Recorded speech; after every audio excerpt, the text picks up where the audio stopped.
18 Februarie. Liefde is die vervulling van die wet. Christus het na die aarde gekom om die wet te vervul. Moenie dink dat ek gekom het om die wet of die profete te ontbind nie. Ek het nie gekom om te ontbind nie, maar om te vervul. Matteus 5 vers 17.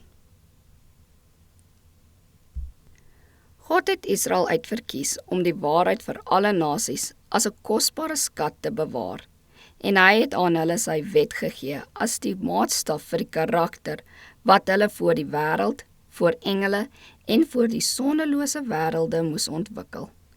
Deur ongehoorsaamheid en ontrou het God uitverkore volk 'n karakter ontwikkel wat presies die teenoorgestelde was van die karakter wat God bestem het dat hulle deur gehoorsaamheid aan sy wet sou hê.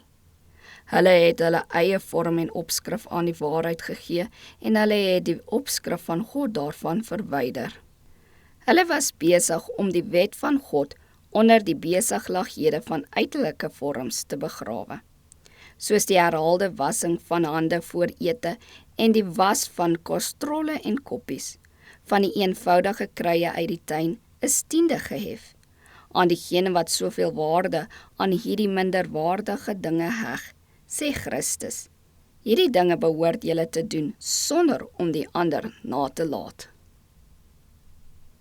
Te midde van hierdie verwarrende stemme, was daar behoefte aan 'n leermeester uit die hemel, wat met besielde lippe tot mense harte sou spreek en die toetswaarheid wat vir almal so belangrik is, bekend sou maak. Dit was die werk van Christus as leermeester wat deur God gestuur is om die ware betekenis van die wette van Gods regering te verduidelik.